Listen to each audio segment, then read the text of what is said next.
Remember to like, comment, and subscribe. It's your boy Brandon Freeny, and this lovely lady to the right should need no introduction. We're about to do something that you've never actually seen before, so I hope you're actually ready for what's about to take place. I know you've heard of BTS, but this is BTB. So, without further ado, because this is not about me, and it's not about you, it's about her. I just want to let you guys know that I'll let her do her own thing. She can introduce herself. That's how you gonna do me? Exactly I'm gonna introduce myself. Introduce All right, well, I gotta start with my favorite, y'all favorite. What up, y'all? It's your favorite chica, Frankie Red. I am so excited to be launching rap, rhythm, and poetry. Super excited to be sitting with Brandon Freeny from Feed the Streets and Positivity Pays. And I'm just excited, you know what I'm saying, for conversation. Yeah, What you want to talk to me about? What I want to talk to you about is something that you co-founded. It's something that's, you know, somebody else is going to bite. Somebody going to take this place. So we got to get it out as fast as possible. Somebody else going to really be on our... but we ain't got to get into all that. So we're going to have a conversation about the inspiration behind a song. Let's put it like this, a poetic literary piece. We want to get behind the bars. We want to understand what was going on in your mind when you wrote or you freestyle writer's block. So let's have a conversation about one of the pieces without that you've done an incredible job on. The video was fire. I hope y'all seen that. If you haven't, go check it out. So shout out to Kodak Jack. Absolutely. So while we're in Gigi's Music Cafe, let's talk about writer's block. So first of all, I know y'all just seen me do like a whole new hairstyle, right? Y'all saw that? Like you just nip and tuck and puff. But it looked good. It looked like a little mushroom. Is it giving mushroom, Freeny? Is it giving mushroom? Giving, I need you to tell these people what you're thinking about. Okay, fine. So listen. So masterpiece, writer's block. First of all, I want to give a big shout out to the people that always push me and inspire me. And for this writer's block story, that person is going to be Jones Pierre. Jones Pierre is someone I worked with when I did Secret Society. I was the host of Secret Society. And I was actually tasked with the challenge of writing a 1-minute poem. Okay. And as a freestyle poet and as a poet who writes, also, I've never written a 1-minute poem. That seems almost like... It's too soon? Like short. Like it seems like, yeah. Like you can't just hit me with a quick haiku. I've never done it. At that time, I've never done it. This was like 2017. I had only been doing, I had only been doing poetry for like maybe a year. So, and at the time I was doing like long poetry. So I was like, okay, this is a challenge. So I kept just chopping it down. And I really challenged myself to write a 1-minute poem. And it was for the purpose of, you know, promoting the event, Secret Society, blah, blah, blah. Pages blank, thoughts rambled, I have writer's block. Ink wells, pens, pencil shavings, but no said flow, I have writer's block. But these are my building blocks. I write to block creation from escaping my veins, blood clots of emotion. We did it to a minute for Instagram purposes. So the poem was so good. I was like, this has to be more than just promotion for an event that I'm hosting. So rain, raining over my rain as I make it rain with this here poetry flowing free. I decided to use it and put it on the project because it was a challenge. Again, like I've never done it, so for it to be my first time doing it and it to come out the way that it did, and then it was exactly 1 minute. I was so proud of that. In terms of, okay, so we understand the how it happened, but what was going through your mind after all the circumstances? You never did it. You were early on in the game of poetry. So when you title something writer's block, that has a connotation. It really has a denotation too. Like, so what was your writer's block like as you were trying to figure this all out in the early stages of, you know, your career as a spoken word artist and poet? Writer's block came from me having writer's block. Right.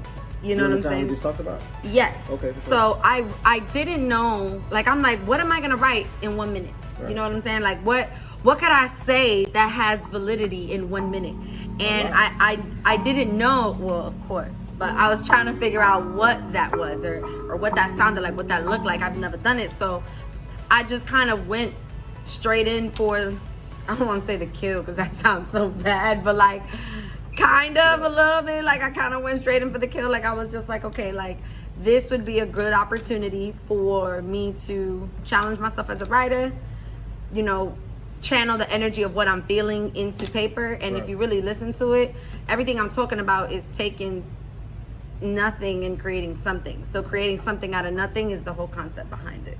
Right to block creation from escaping my veins. Blood clots of emotion turn into bursts of excitement as I make love to my pages with my pen. And now I want to put my hair down. Put it down. So during this whole video, this is what the third style in one video, right? Yes, because I don't know, we guys. need I'm to having do a bad whole, hair day. like, tutorial on how to do that in one video, one take. Jake, you know in the booth, like, you're only supposed to do one take, and we're doing one take right now. All while Frankie Red is giving y'all the looks. I think this is my favorite. It's like my go-to. It's the go-to. It's the hair down, big curls. Yes. And it's like in my face a little bit, so a lot of people don't know. It's like kind of like a little curtain for me, a little shot. No, don't be shy. A little bit. A little bit. Just a little bit. A little bit. So the last question I have for you is this. So you had writer's block. Third question, third hairstyle. There you go. So last question I got for you. You had writer's block. Obviously you got over it because now you have a completed project, right? So that would symbolize that you got over that. But what would you tell any aspiring artists that ran into writer's block, like how to get over it, how to work through it? And then I need you to do a very important thing for yourself and the people. I need you to plug Gigi's Music Cafe for 610 and let them know why it's so important to make sure they hear. Well, first of all, it looks like royalty here, right? Like, I love like these like golden plaques. Like, it's giving Grammys, it's giving wins. This place is super important to me because it was my first time performing. This was the first venue for Love Jones. I recommend any artist to really find like A home. Yes, but more than that, like, find inspirations in the things around you. You know what I'm saying? Like, I was inspired by everything around me, everybody, all of the good poets, the bad poets, the trash poets, the new poets, the veteran poets, like everyone who has been doing this for some time with their heart or dedicates any type of time to it, like that really to me stands out. So for me, Gigi's Cafe, it was important for me to do it here because this was, like you said, my home. This was what I found to be my home in Love Jones. Now, in terms of you know, how I would recommend people to get through the writer's block, past the passions and finding inspirations in the things around you, I would say honestly, like, find a process that works for you. You know what I'm saying? Everybody has a process, everybody has a way that they do things, and I think the beauty in that is that you have it for yourself and you're not really supposed to duplicate the process for somebody else. Everybody has their own sauce. So what works for you, what works for me, and my process as a creative, as a I almost said as an imposter, as an improviser, right? Definitely not an imposter. As an improviser, my process is really to think of it in the spot. So like what I write, like if you told me write a poem right now, those are gonna be the ideas that come to fruition. Right now idea. The right now idea. It could develop, it could change, and I think that's a part of my process. Because it could change, but it's not like, some people write in pieces. You know, some people write a little bit today, a little bit tomorrow. Some people will get stuck there and just write a list of ideas. You know, like that's how I teach my students, you know, to create poems. I tell them, make a list. Make a list of the things you want to talk about and the things you don't want to talk about. And then build a poem. I feel that. So a process that I have for writing, period, is simply this. Beginning, middle, end. Outline everything that you want to say. In your beginning, make sure that you have something that's new, fresh, and exciting that opens up really big. In the middle, make that the meat of your poem. And in the end, hook us in and let us know plot twists, things of that nature. So just keep it real simple. Beginning, middle, end. Fresh, new, exciting information. The meat. You need the potatoes in the middle, right? And at the end, kind of just hit us with a plot twist. You know, so, you know. Plot twist! One of the little gems that, you know, I kind of throw out. I get in depth and detail about that, you know, in the workshop, but you know, I can't give all the sauce out in her behind the bars. So, with that being said, this is the first episode of something I guarantee you is going to be stolen. I guarantee you. Stop saying Hey, that. listen, they gonna come for us. It's all good. Hey, listen. So copycats, just give credit to Positivity Pays. Give credit to Brandon Freeny. Give credit to Ramon Robinson. Give credit to Francesca. Frankie Red. Make sure you Revolution Marketing and Media. Make sure you just give credit where credit is due. So until next time, make sure R.A.P. Rap, Rhythm and Poetry. Make sure you get that. June 10th, come out to GG's Music Cafe. Vibe with us, chill with us, and make sure you know that positivity pays in many different ways. And we are. It's your Favorite chica, Frankie Red. I didn't know you were gonna toss it to me like that. It's your catch. Fine. I'll leave it.